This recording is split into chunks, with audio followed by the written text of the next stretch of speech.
नमस्कार मित्रों।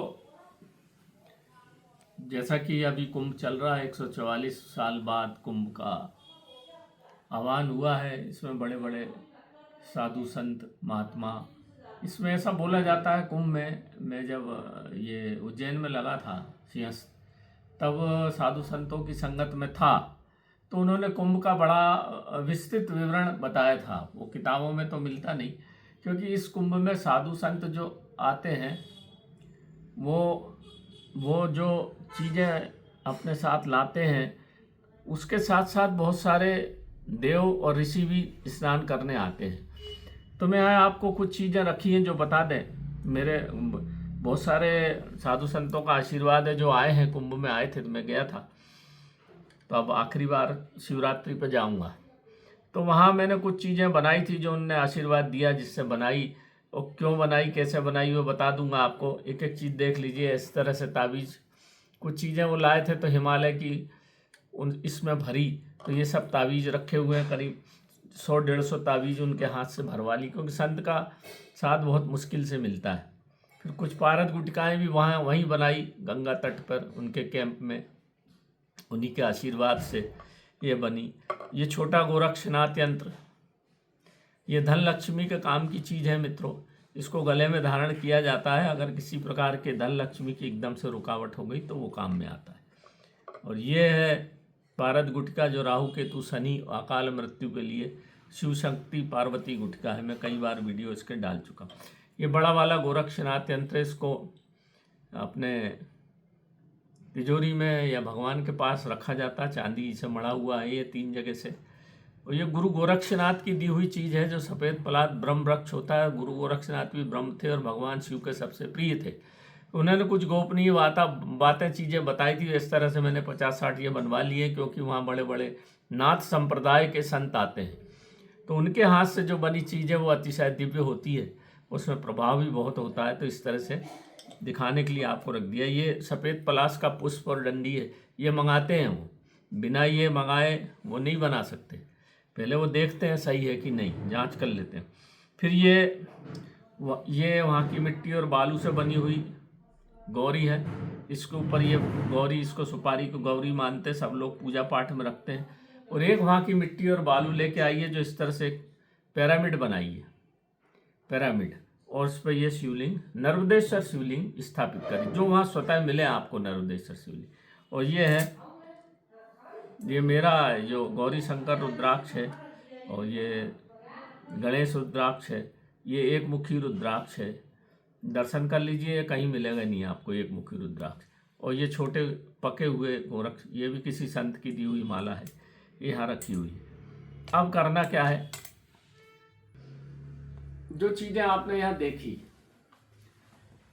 क्या रहता है कि जब कुंभ इतने वर्ष बाद पड़ रहा है, तो आपने देखा होगा किसी एक व्यक्ति ने वीडियो डाला था कि संत हैं कि भगवान हैं कि ऋषि हैं कि मुनि हैं कि कौन। इस तरह के बड़े बड़े संत रात में गुपचाप आते हैं, चुपचाप, और फिर कुंभ में स्नान करते हैं। कुंभ में नक्षत्र ग्रह सब 27 नक्षत्र, 12 राशि, 9 ग्रह का एक मुश्त जब एक प्रभाव पड़ता है, तब ये 144 साल में कुंभ पड़ता है। तब इसमें ऋषि मुनि और भगवान भी तरसते हैं स्नान करने को और आते हैं चुपचाप। ये बताया था मेरे को हमारे जो गुरुजी लोग हैं, उन्होंने बताया। नाथ संप्रदाय में सब कुछ जानते हो। वहाँ आके कुंभ में जाने से क्या होता है, आपको कुंभ में जाना चाहिए और सब साधु संतों के चरण रज लेना चाहिए। और उनका जब हम उनसे आंख मिलाते हैं, तो उनने जो इतने दिन तप किया है उसका प्रभाव हमारे ऊपर पड़ता है। और माँ गंगा की बालू तो बहुत बलवान है, इसलिए उसका नाम बालू है। और जब इतने साधु संत वहाँ पे स्नान करते हैं, तो हम जो स्नान करेंगे तो हमारे तो दुष्ट कर्म कटेंगे, पर जो साधु संत जब स्नान करते तो उनने तो पुण्य किया है। पुण्य के सिवा उनके पास है क्या, एक लंगोटी और एक कपड़ा। और इतने दिन तप करते हैं, 12-12 साल शमशान में कठोर तप करने के बाद वो वृद्ध हो जाते हैं। 80-80, 90-90 साल के बाद जब वो स्नान करते हैं तो वो जल पवित्र हो जाता है, वहाँ की मट्टी पवित्र हो जाती है, वहाँ की रेत पवित्र हो जाती है, वहाँ का वातावरण पवित्र हो जाता है।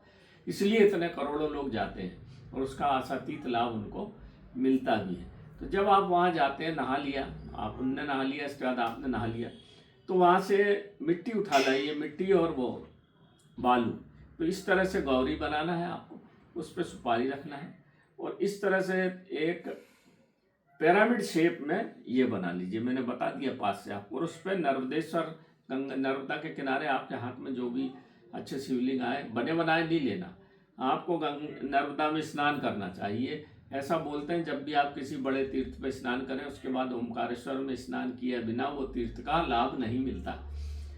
तो नर्मदा में ओमकारेश्वर में स्नान करने तो आप आओगे, वहाँ रेत के किनारे या होशंगाबाद के आसपास मिल जाते हैं ऐसे शिवलिंग। तो तवा जहाँ होशंगाबाद से मिलती है तो वहीं से आते हैं, क्योंकि तवा नदी और देंगवा ये दो नदी, एक नदी पचमढ़ी के इस तरफ से आती है, एक नदी पचमढ़ी के पीछे से घूमती आती, उसमें बहुत सारी छोटी नदी पचमढ़ी मिलती। तो होशंगाबाद के बाद ये शिवलिंग मिलेंगे, होशंगाबाद के पहले ये शिवलिंग नहीं मिलते, ये मेरी खोज है। तो आप होशंगाबाद में जाएंगे तो रेत के किनारे बहुत पड़े रहते हैं, आप थोड़ा सा प्रयास करना पड़ता है, घूमना पड़ता है तो मिल जाते हैं। या बच्चे वहाँ जो नदी में घूमते रहते हैं तो उनसे भी बोलेंगे तो वो भी उठी में ला के दे देते हैं। तो अगर आपकी किस्मत हो तो अच्छे शिवलिंग ऐसे मिल जाती है। नर्मदेश्वर शिवलिंग बहुत प्रभावी माने जाते हैं और उनको जब आप ऐसे त्रिकोण में, ये पिरामिड में, चौकोन में बिठा देंगे और इधर इधर इधर इधर चारों तरफ ओम लिख दीजिए और चांदी की इस तरह की प्लेट में इनको विस्थापित करना, गौरी और शंकर। ये हिमालय का रूप हो गया, चांदी पे आपने रख दी तो आपका कैलाश मानसरोवर आपके घर में हो गया।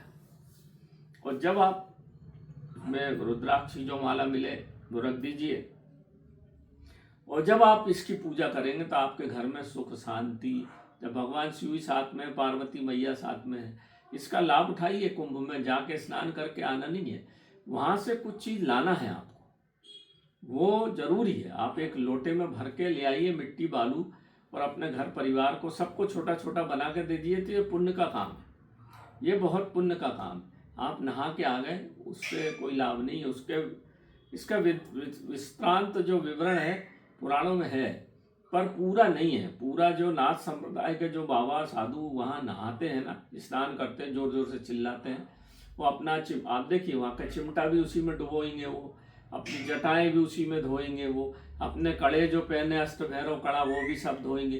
क्यों? उसमें जीवंतता आती है, जो पूरा वातावरण, जो राशियों का, नक्षत्रों का और ग्रहों का, उस पानी के ऊपर जो प्रभाव पड़ता है ना, कुंभक क्षेत्र में एक विशेष चीज बनती है, उसमें प्रभावित होती है, उसका तेज बल बढ़ता है। इसीलिए उस जगह की ये चीजें लाके आप अपने घर में, तो इसीलिए मैं गोरक्षनाथ यंत्र भी करीब 100 बनवाए मैंने, उनसे ले गया था मैं सब कर कुरा के तैयार, और तावीज भी ले गया था करीब 100-150 बनवाए मैंने, ये गुटका भी बनवाई, छोटे तावीज, क्योंकि उस जगह का प्रभाव है।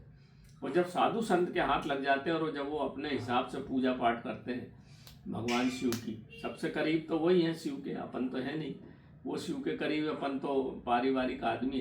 जब वो निश्चिंत भाव से रात को पूजा होती है, इसकी रात को ही पूजा करते हैं कुंभक की, तो घड़े में डाल के, चांदी के घड़े में डाल के पूजा होती है।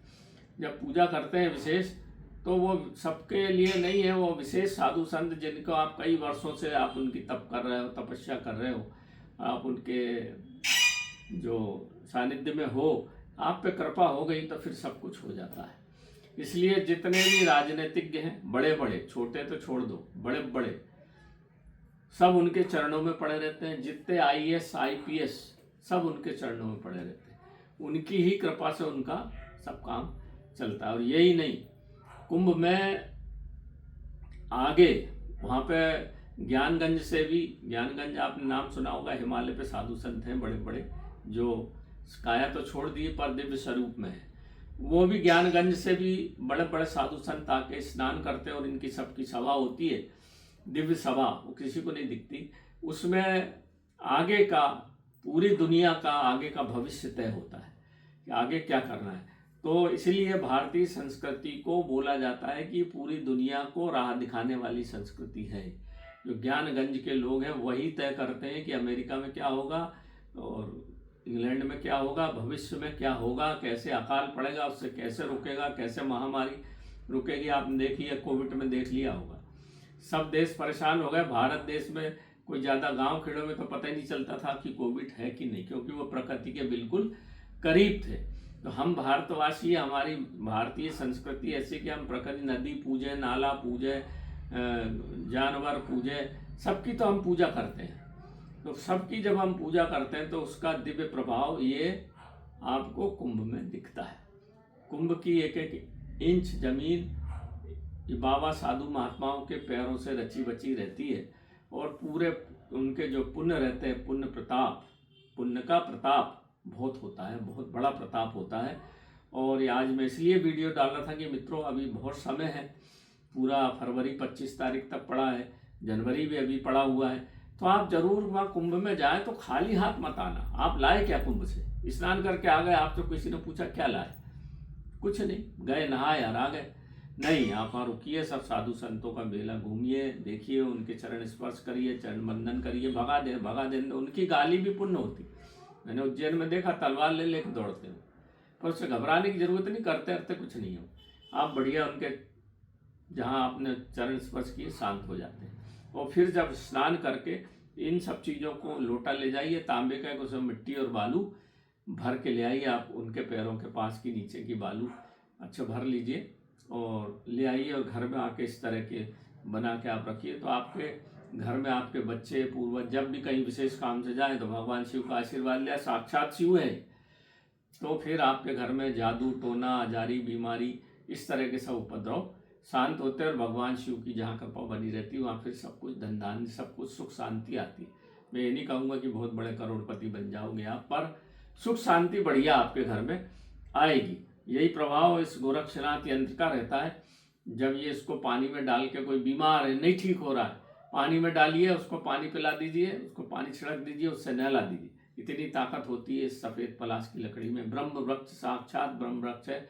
गुरु गोरक्षनाथ ने इसकी बहुत महिमा गाई है, बड़ी महिमा गाई। वो इसी वृक्ष को साक्षात ब्रह्म का स्वरूप मानते थे। तो मैंने आपको बता दिया। तो इसका इतना प्रभाव है, आप बिल्कुल, आप कभी कंगाल नहीं होगे, ये मेरा अनुभव है। और ये सफ़ेद पलाश की कली और ये मैंने आपको बताई दी।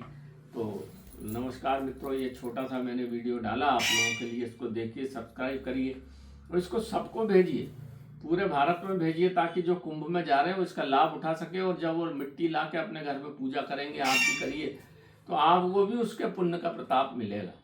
ये पुण्य बांटने का काम है, जितना बांटो पुण्य उतना। नहीं तो क्या जरूरत साधु संत को आके कुंभ में स्नान करने की? वो तो उनका तो रोज ही कुंभ है, जहाँ वो खड़े हो जाए वही कुंभ है। इतनी ताकत होती है उनमें, इतनी ताकत उनके चिमटे में होती, जो सही है। बाकी तो ऐसे मौके पे कुछ 25% लोग दूसरे भी रहते हैं, और उससे अपने क्या मतलब? अपने तो साधु संतों से मतलब है, जो इतने मुश्किल से इतनी ठंड में आके टेंट में पड़े रह के स्नान करते हैं गंगा में। कुछ ना कुछ तो कारण होगा भाई, हम नहीं बताते वो एक अलग बात है, पर जो बता दिया मैंने आपको, तो आप उसका लाभ उठाइए और भरपूर लाभ उठाइए। इसलिए आप जब भी देखेंगे, आप डुबकी लगाते हैं ना गंगा जी में, जहाँ त्रिवेणी संगम में, गंगा जमुना सरस्वती में, और उसके बाद आपको शरणागत होना पड़ेगा। ये नहीं नहा लिए, नहीं, शरणागत सब कुछ छोड़ के जब स्नान लगाएंगे आपको बहुत हल्का लगेगा। करके देखना आप, भगवान शिव का नाम लेके लगाइए, और आँख जब खोलेंगे आपको बहुत अच्छा लगेगा। और वहाँ से नहाने के आने के बाद आपको बहुत अच्छा हल्का लगता है, क्योंकि आपकी नकारात्मक ऊर्जा वहाँ समाप्त होती है। गंगा यमुना सरस्वती, सरस्वती विलुप्त है क्योंकि सरस्वती बुद्धि की देवी है। तो और वहाँ राहु केतु शनि का भी समन हो जाता है, राहु कुछ नहीं कर पाता, फिर वहाँ शनि भी कुछ नहीं कर पाता। जब ऐसी जगह पर जहाँ इतने साधु संत लोग का स्नान हुआ है, वहाँ आपके स्नान होने से बहुत सारी नकारात्मक ऊर्जाएं, आपके कष्ट द्वेष सब हट जाते हैं। और अगर इस तरह की चीज़ आपने अपने घर में रख ली तो कैलाश आपके घर में ही है, फिर कोई दिक्कत होगी नहीं। जय महाकाल, जय सबको नमस्कार।